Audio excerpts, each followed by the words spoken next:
آپ تو بچے ہیں اور ہمارے بھی پیدائش سے پہلے ہی یہ ملک بنا. چند دن پہلے ہی ہمارے جنرل غلام محمد صاحب اور بریگیڈیئر اسلم نیائی صاحب بیٹھے ہوئے تھے تو یہ تقسیم کے وقت کی کہانی سنا رہے تھے.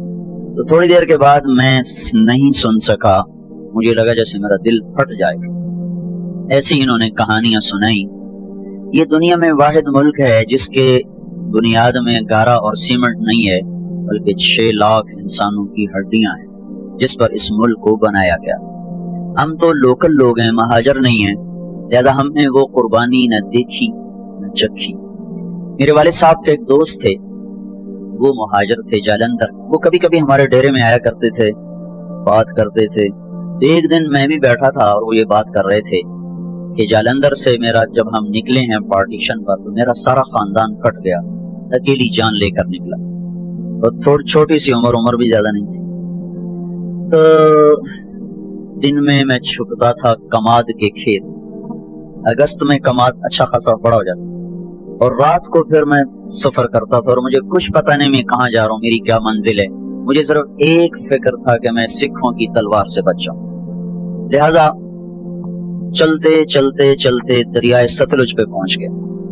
دریائے ستلج اس وقت میں جیتا جاگتا دریا تھا. اب تو وہ سو گیا بیچارہ کب کا, ہم تو اس کی ریت ہی دیکھ پائے, اس کی طغیانیت تو کبھی دیکھی کوئی نہ. یہ بہت بڑا دریا تھا. تو کہنے لگے میں ستلج پر پہنچا تو آگے پانی کی موت تھی, پیچھے تلوار کی موت تھی. میں نے کہا سکھوں کے ہاتھوں مرنے سے بہتر ہے میں پانی کی نظر ہو جاؤں. تیرنا آتا نہیں تھا. میں نے کہا ایک لکڑی اٹھائی, ایک لکڑی مل گئی, لکڑی اٹھائی اور پانی میں ڈالی. میں کہا یا اللہ زندگی ہے تو پار لگا دے. ادھر پاکستان شروع ہو رہا تھا. تو کہنے لگے جب میں تھوڑا سا اندر گیا تو میں کیا دیکھتا ہوں, سارا دریا لاشوں سے بھرا ہوا بہ رہا تھا. لاش کے ساتھ لاش ایسے ملی, معصوم بچے, حسین نوجوان, خوبصورت بیٹیاں, بوڑھی مائیں, بوڑھے باپ ایسے جا رہے تھے. اگرچہ وہ منزل کو پہنچ چکے تھے کہ انہوں نے اللہ کے نام پہ قربانی دی, لیکن ہماری نظر میں وہ ایسی منزل کے راہی تھے جس کا آگے پتہ ہی کوئی نہیں ہے. ستلج کی لہریں ان کا کفن بن رہی تھی اور ستلج کی تہ ان کی قبر بن رہی تھی. یہی کچھ راوی میں ہو رہا تھا, یہی کچھ چناب میں ہو رہا تھا. یہ 3 دریا ہندوستان سے آتے تھے, ان تینوں میں یہ بہ رہی تھی. اپنی تاریخ پڑھتے رہنا چاہیے, اس سے پتہ چلتا ہے ہماری ابتدا کیا ہے اور ہم جانا کہاں ہے. بدقسمتی ایسی ہوئی میرے عزیزوں کہ اس ملک کو نا اتنی اللہ نے دولت سے نوازا ہے کہ آپ اور ہم اندازہ ہی نہیں کر سکتے. میں مکہ میں تھا, مجھے ایک جیولوجسٹ ملا. وہ کہنے لگا میں اپنے علم کی بنیاد پر کہتا ہوں کہ پاکستان جیسی زمین پوری دنیا میں کسی کے پاس کوئی. اس کو صرف ایک کینسر لگا, وہ بددیانتی کا, خیانت کا, چور بازاری کا اس کو کینسر لگا. اگر یہ اس ملک میں نہ ہوتا تو یہ دنیا میں جنت کا ٹکڑا ہوتا. اور اس ملک کو میرے عزیزوں جو لوٹا ہے نا, وہ ان پڑھوں نے نہیں لوٹا, زمینداروں نے, تاجروں نے نہیں لوٹا, بڑے ہائی کلاس پڑھے لکھے لوگوں نے اس کو لوٹا ہے. چونکہ وہ انہوں نے ڈگریاں تو حاصل کی پر انسانیت نہ سیکھ پائے. تو اتنی بڑی قربانیاں ہوئیں اور ہم تو میرے عزیزوں کانٹے ہی چننے والے رہ گئے. بہار دیکھی ہی نہیں اس ملک نے. چند مخلص لوگ نہ ہوتے تو اب تک یہ ملک بک چکا ہوتا یا ہندوستان کے قبضے میں جا چکا ہوتا. کہیں کہیں چراغ اب بھی جل رہے ہیں جن کی وجہ سے تھوڑی تھوڑی روشنی ہے, اور یہ قافلہ دھیمے دھیمے دھیرے دھیرے وہ رواں دواں ہے. اگر وہ بھی نہ ہوتے تو اس ملک کو تباہ ہونے میں کوئی کسر باقی نہ چھوڑی تھی بددیانت ٹولے نے اور ضمیر فروش ٹولے. اور بدقسمتی یہ ہے کہ وہ سارا ان اسکولوں کالجوں سے نکلا ہوا ہے, وہ دیہاتوں سے نہیں ہے, وہ بازاروں میں نہیں. ایک تاجر کتنا کو لوٹ لے. زمینداروں کو تو ویسے ہی لوٹنا نہیں آتا, ان کے پاس لوٹنے کی چیز ہی کوئی نہیں. چلو کسی نے کوئی تنگا مشتی سے کوئی زمین دبا لی, دکان دبا لی, کوئی پھیرا پھیری کر لی, اس سے زیادہ کچھ نہیں. ساری تو آپ ہمارا قیمتی سرمایہ ہو. آپ کا بننا سارے ملک کا بننا ہے, آپ کا بگڑ جانا سارے ملک کا بگڑ جانا ہے. تم ایک فرد نہیں ہو, ایک گھر کے نہیں ہو, پوری قوم کے ہو, پوری نسل کے ہو. ایک ادارہ جب کوئی آپ ہی میں سے بچے آگے چل کے ادارے چلانے والے بنتے, بڑے بڑے عہدوں پہ جاتے ہو, تو اگر آپ اللہ سے ڈرنے والے ہو گے